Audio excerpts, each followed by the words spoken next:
Today I am working on this 2016 BMW 328i XDrive. This is an F30 chassis vehicle. I will remove and replace the front thrust arm bushings, aka hydro bearings. If you watched the prior video on our 2017 330i XDrive, which is also an F30 chassis, I removed and replaced the thrust arm bushings on that vehicle as well. However, I have an issue in that most, if not all, of my suspension tooling, adapter sets, and spindles are simply worn out. They've been through many years of heavy use on BMW and Mercedes suspension projects. Thus, it was time to up my game, so to speak. So I have purchased a new adapter and spindle set. And what I really need are the spindles. Every spindle I have is broken at the moment. This will give me a leg up, and I'm excited to use this new set. It's always good to get new tools, and so I look forward to this. There's a lot going on in the garage here. The F10 M5 is on ramps. I'm finishing up some work on this vehicle. I have been doing a ton of brake work lately, as shown here with all of the rotor packaging I have from BMW. And we've got the new thrust arm bushings that will go in this vehicle.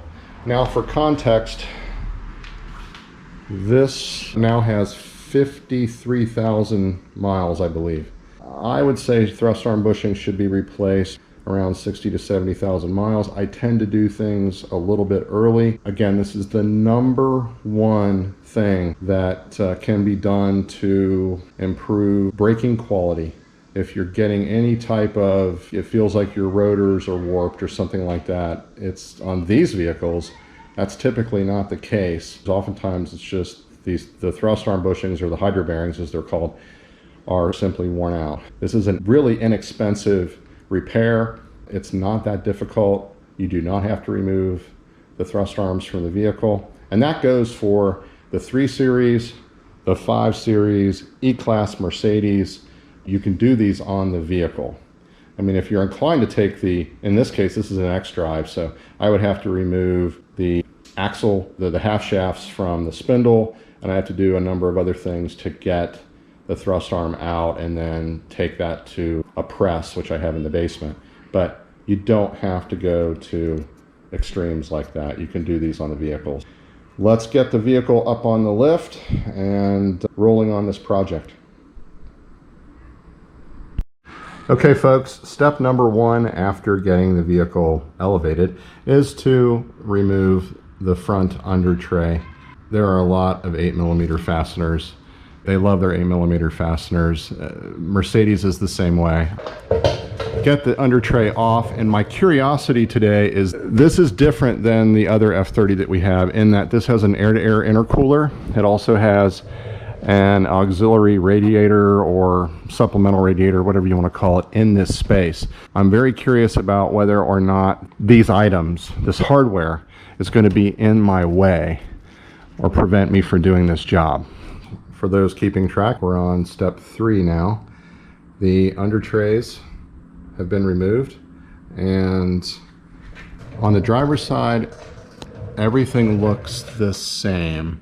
So you've got this 18mm bolt, and that goes through to what appears to be, if you can get your eyes on the back side of this, there is an 18mm nut, but it's actually pressed into this suspension carrier.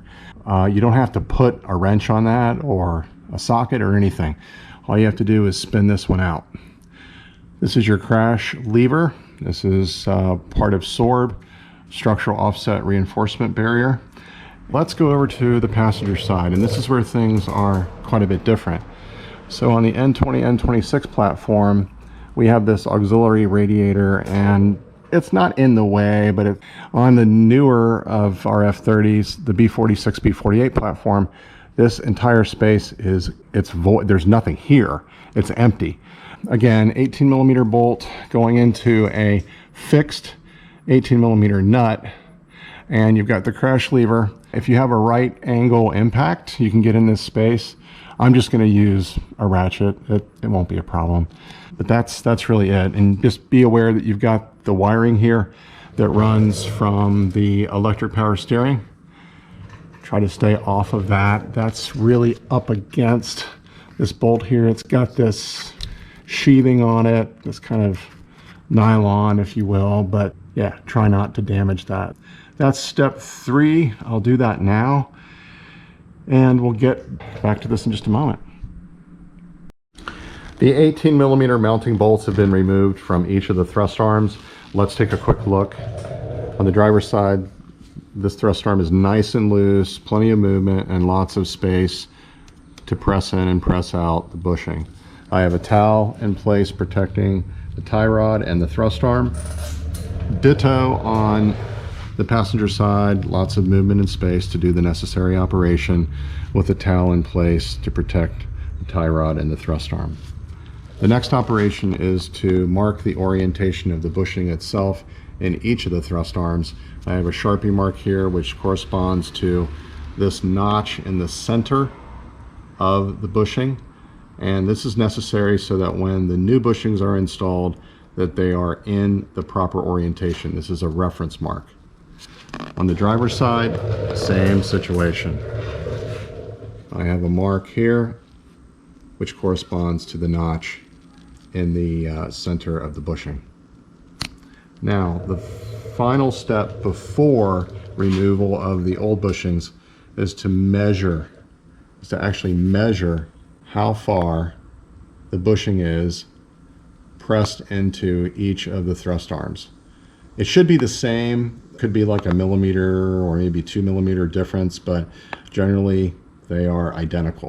Just make sure that you measure this, that when the new ones go in, they go in at the proper depth.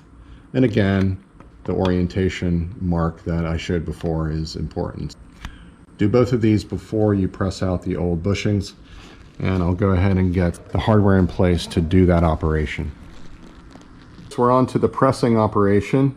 I'll be pressing the first of 2 bushings out of the thrust arms, and this is what it looks like. In this case, the spindle's a little bit long. It's not going to move, so I'm not worried about it. This is the orientation of the receiver, the pressing side, and this is awesome because this is actually just a little bit smaller than the bushing itself, so it will pass through the arm without causing any issues. And that's it. I'll move on to the next step and show the thrust arms with the bushings removed. The thrust arm bushings, aka hydro bearings, are now removed. All of the tools necessary to accomplish this are positioned on the floor. I've used some caliper grease on the spindle itself. That helps out, and I did use a torque wrench to spin these out or to back these out. Yeah, just a little more manual labor than I planned for, but otherwise they came out cleanly. This is a look at the thrust arms themselves with the bushing removed. And as I mentioned in the prior video, take note that this is the sharp edge and this is the beveled edge. So when you install the new bushing, it goes in from this side. This allows the bushing just to sit in place while you get all your tools aligned and tightened, and yeah, it'll cooperate with you much better than trying to go from this side. And in total transparency, I've done that before. I've installed them in reverse, or I installed one in reverse a long time ago and realized after the fact what I had done. As far as removal of the old bushings, either direction is fine. It doesn't really matter.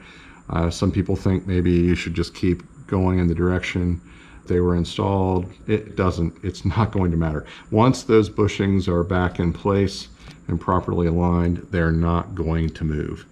That's it. Again, these are the tools used. An impact wrench would have been nice had mine had proper battery power or strength, but didn't have that, so I had to do them manually.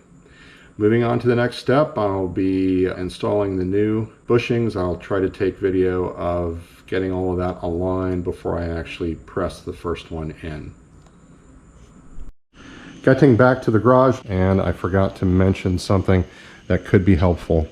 When working on the passenger side thrust arm, if you turn the wheel to the left just a little bit, it will give you more working room. The arm will drop down further. It will just make things easier.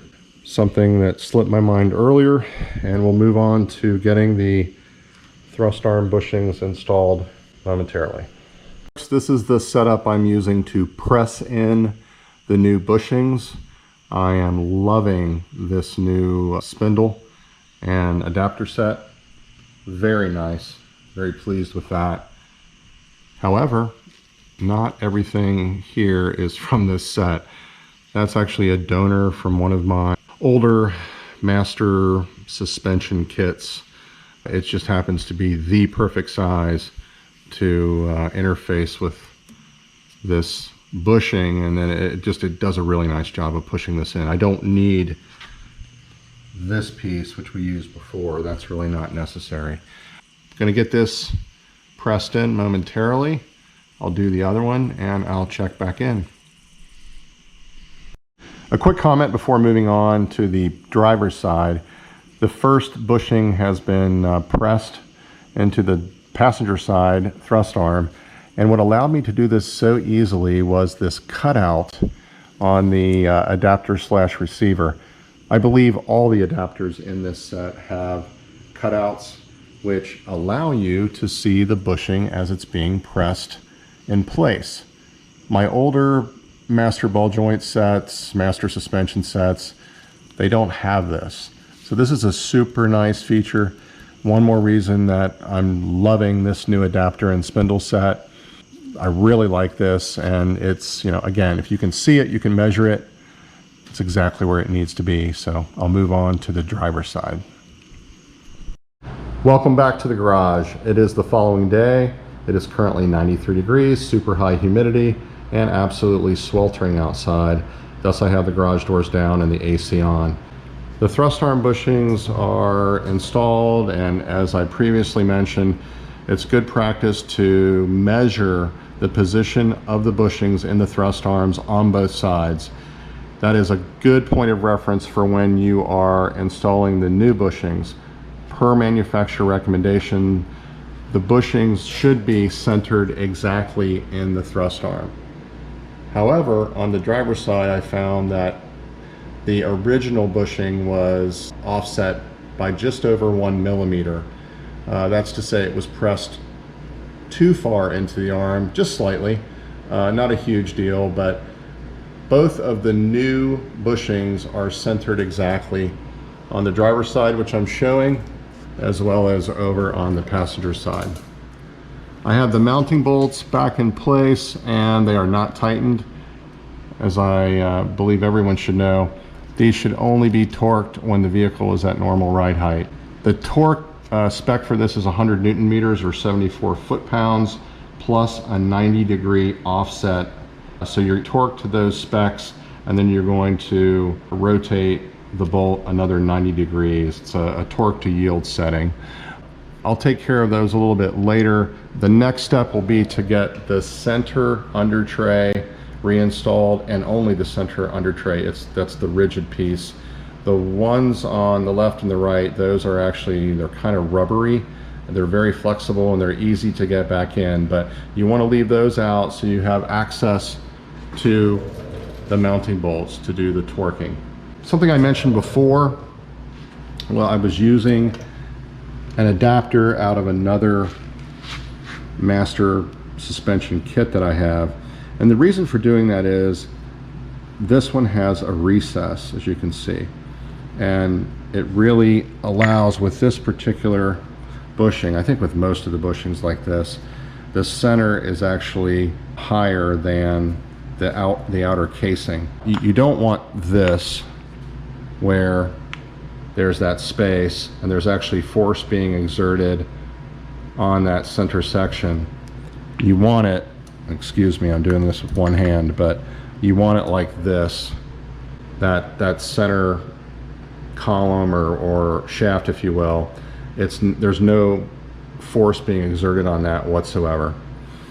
Hence the reason I used that adapter from another set. But I am super thrilled with this adapter set, as I mentioned before. Now, before I move on, just to reiterate, the reason for doing this is the vehicle has between 52 and 53,000 miles. You should only replace the bushings themselves one time. Presume that's because the eyelet or the socket in the thrust arm itself probably becomes roughened, well, it probably becomes worn, and it may even weaken the alloy. I'm not really sure, but by the time you would need to replace these again, the ball joint over here would probably be worn out. You should replace the entire thrust arm, bushing, ball joint, the whole apparatus. That's something to keep in mind. You only do this once, but the reason for doing it is, and in my case, they should be done around the 60 to 70,000 mile interval. This is a little bit early, but what I've noticed is just the slightest pulsation. If you're on the highway and you just touch the brakes, you feel something momentarily, just for a split second, and then it disappears. It's not brake pulsation, but it's actually the bushings themselves are heavily worn, and I don't think this is going to show up on camera. There's probably not enough light here, but the center core of this, again, this is filled with hydraulic fluid, red hydraulic fluid. You can see the rubber right there is just, it's starting to break down. So these are worn, and if I were to take a screwdriver or something and actually torque these, you could see even more what's going on. But there's hydraulic fluid in these which are red, and as this gets worn, the hydraulic fluid actually turns black. I may actually puncture one of these, drain it, and then cut the core out of it just to show what one of these looks like internally. But that's the scoop. That's the reason for doing this, is you start to notice various things with like a pulsation or a flutter in the suspension. Normally when you start to touch the brakes, and I know people that have spent tremendous amounts of money on rotors and having wheels and tires balanced a number of times, replacing axles, anything in the rotating assembly that could possibly cause a vibration, and they fail to think about this, and this turns out to be the culprit. I worked on a Mercedes, not one of my own, but a Mercedes a couple years ago, where that exact situation was happening. The dealer had rebalanced the wheels and tires multiple times, road force variation balancing, and the customer was still complaining about vibration when braking, and it was getting progressively worse. And this is an E-Class Mercedes. Same situation, same exact thing happened. The thrust arm bushings needed to be replaced, and I took care of those for him, and the issue was resolved. This is one of the often overlooked items, but one of the biggest bang for the buck replacements you can do in the front suspension, far and away. When you touch the brakes, there's a ton of energy and force that goes through this thrust arm into this bushing. If you were not aware of that, if you haven't done this before, haven't seen this, this is a very inexpensive repair, and it's something you can do on your own without removing the thrust arms from the vehicle. I'm going to move on to the next step, get the under tray on and get the vehicle on the floor, on ramps. I would rather not take the approach of using an under hoist jack on each of the wheels and tires or the suspension. It's a little sketchy when you do that on the lift. Put it on the floor where it's safe, and I'll take care of it there. A quick look before putting the vehicle on the floor and torquing each of the thrust arms. Again, the center under tray can be reinstalled. Each of the corner sections or corner pieces can be left out. I have those on the floor. They're kind of a rubberized material, so super flexible and easy to install after the fact. Access on the driver's side is it's clear. You get a straight shot to the mounting bolt. And on the passenger side, again, if you have an N20, N26 powertrain vehicle, it's pretty tight. If you have a B46, B48, 2017 or newer, there's nothing in this space. It's just wide open. A little bit tighter for the N20 and 26 vehicles, but it's still accessible. Moving on.